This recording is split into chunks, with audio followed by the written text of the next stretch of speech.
Sekolah mengajarkan murid-muridnya bagaimana caranya berperilaku yang baik dan benar. Namun meskipun begitu, masih ada aja tingkah anak muda yang tidak terkendali, bahkan sangat menyimpang dari apa yang telah diajarkan di sekolah. Ya, seperti kisah anak-anak muda yang ada di film ini. Film dengan judul The Catholic School yang dirilis pada tahun 2021 yang lalu akan menceritakan kisah mereka. Di kota Roma pada tahun 1975, sekelompok anak-anak muda ini bersekolah di salah satu sekolah Katolik. Kala itu mereka dipanggil satu persatu oleh kepala sekolah. Sepertinya ada masalah yang terjadi. Salah satunya pemuda berbadan agak gemuk ini yang bernama Avenia. Dia diminta untuk jujur apa yang terjadi saat terjadi pembulian di sekolahnya. Siapa pelakunya dan apa yang mereka lakukan. Awalnya Avenia tidak berani bilang, tapi karena melihat korbannya, dia jadi iba dan mengatakan sebenarnya. Dan hasilnya, siswa bernama Gianni dipanggil kepala sekolah beserta ayahnya juga. Ya, dia adalah salah satu siswa yang melakukan pembulian tersebut. Tentu saja ayahnya merasa malu. Untungnya, ayahnya Gianni adalah salah satu donatur terbesar di sekolahnya. Jadi masalah itu cepat terselesaikan dan mereka dipersilakan untuk pulang. Namun sesampai di rumah, Gianni langsung diberikan pelajaran dari ayahnya. Kejadian itu tentu saja mencoreng nama baiknya.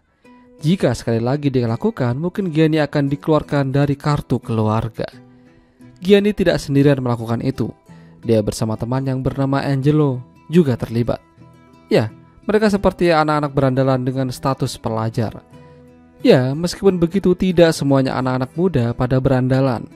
Ada juga yang masih taat dan baik, seperti Arbus dan Eduardo. Mereka ingin fokus di sekolah dan cepat-cepat mencari pekerjaan ketika lulus nanti. Di samping itu ada juga pemuda bernama Jarvi, yang ini agak sedikit berbeda. Di saat yang lain melakukan kejahilan-kejahilan lainnya, dia lebih mendekatkan pada mama-mama guri yang kesepian di rumah. Kali itu aja dia main ke rumah salah satu mama guri yang kebetulan hanya dia sendirian. Jadi ya mereka begituan. Eduardo, Arbus, Angelo, Gianni, dan Jarvi ini, mereka semua ini adalah teman satu kelas. Suatu hari mereka diajak pergi oleh gurunya ke salah satu tempat di mana mereka bisa memperdalam pelajaran agama dan sains. Ya, mereka terlihat antusias dan mereka akan menginap semalam di asrama yang sudah dipersiapkan. Setelah pelajaran selesai, Angelo dan beberapa teman lainnya memanggil Avenia ke ruang belajar tadi. Awalnya mereka hanya main-main dengan meminta Avenia melepaskan bajunya lalu dicambuk pelan-pelan. Tapi lama-lama mereka mencambuknya dengan keras hingga membuat Avenia kesakitan. Mereka melakukan itu karena Avenia dianggap berkhianat dengan memberikan kesaksian pada kepala sekolah atas terjadinya pembulian. Angelo dan yang lain berharap mereka semua kompak. Tapi tentu saja tidak bisa begitu. Yang namanya kejahatan tetaplah harus diungkap. Selain teman-teman di sekolah, Angelo dan Gianni juga memiliki seorang teman di luar sekolah, namanya Carlo. Dia terlihat rapi dan necis dengan mobilnya. Suatu hari Carlo bertemu dengan dua orang gadis bernama Donatella dan Nadia. Mereka ingin pulang namun tidak dapat tumpangan. Dan kebetulan Carlo membantu mereka. Ya, meskipun rumah mereka jauh namun Carlo senang membantunya. Di perjalanan itu mereka mulai saling berkenalan satu sama lain, terutama Donatella yang terlihat sangat ceria. Setelah mengantarkan mereka, Carlo kembali ke Angelo dan kawan-kawan. Dia mengatakan kalau tadi dia kenalan sama cewek manis dan dia pun mendapatkan nomor teleponnya. Angelo dan yang lainnya ikutan senang. Mungkin dalam benaknya, kapan-kapan dia bisa meminta Carlo mengajak Donatella untuk nongkrong bersama. Sementara Angelo dan teman-temannya melakukan hal yang kurang berguna, Eduardo dan Pico sedang belajar di rumah. Pico tinggal bersama ibunya aja di rumah yang besar. Namun dia tidak seperti Eduardo yang pintar. Jadi mereka belajar bersama supaya cepat bisa lulus sekolah. Kala itu Pico memanggil-manggil ibunya untuk meminta cemilan dan memperkenalkan Eduardo padanya. Begitu ibunya datang, ternyata dia masih gurih. Namun ibunya Pico terlihat kesal pada anaknya karena Pico memanggilnya dengan cara berteriak-teriak. Tidak ada sopan santunnya. Minggu-minggu telah berlalu, waktu ujian akan diadakan sebentar lagi.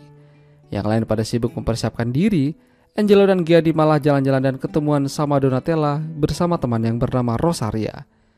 Nadia tidak bisa ikut karena harus menjaga adiknya. Kala itu Carlo juga ada di sana, tapi sepertinya dia terlihat tidak tenang. Dia bahkan berbicara pada Angelo untuk menyudahi pertemuan mereka ini. Namun, Angelo tetap ingin bersama Donatella dan Rosaria. Hingga pada akhirnya hari kelulusan telah tiba. Ya, mereka semua telah lulus. Ada yang udah bekerja, ada yang menjadi militer dan tewas di medan perang, ada juga yang bunuh diri karena tidak bisa menanggung beban hidup. Angelo dan Gianni masih begitu-gitu aja. Mereka kembali ketemu sama Donatella dan Rosaria.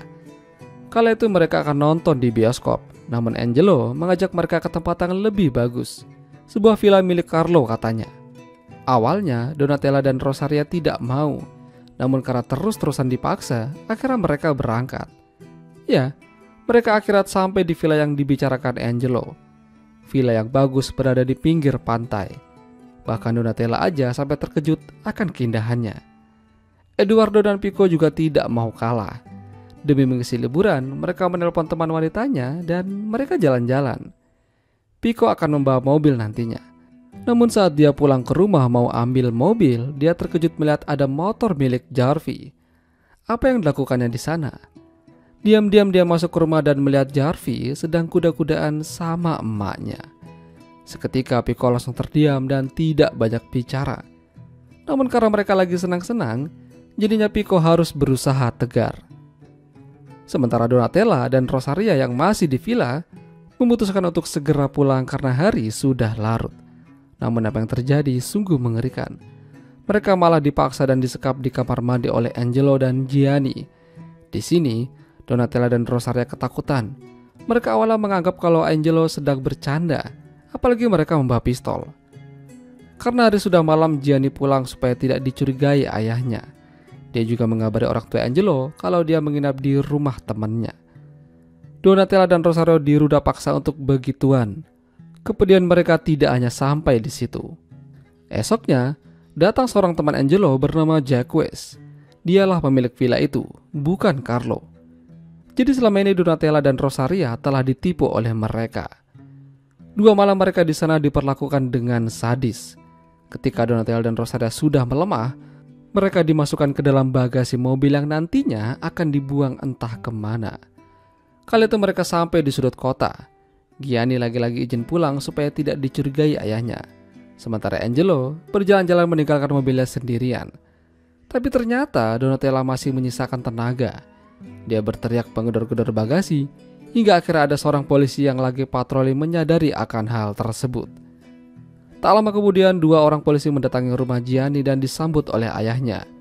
Dia terkejut apa yang terjadi. Polisi tidak butuh waktu lama menangkap pelaku. Gianni diringkus di rumahnya, sementara Angelo ditangkap di jalan tak berkutik. Kejadian itu membuat satu sekolah gempar, apalagi mereka adalah lulusan Katolik. Kejadian itu juga menyisakan duka bagi Donatello karena malam ketika ditemukan Rosario sudah dalam keadaan tak bernyawa. Kekerasan seksual masih menjadi momok yang menakutkan bagi masyarakat, khususnya yang memiliki anak perempuan. Bahkan hingga saat ini masih terjadi. Semoga aja masalah ini bisa ditangani pihak berwajib dengan baik, supaya ada rasa tenang di antara masyarakat. Itulah tadi alur cerita film The Catholic School. Jika kalian suka dengan video ini, jangan lupa untuk tinggalkan like. Sampai jumpa dan selamat menjalankan ibadah puasa.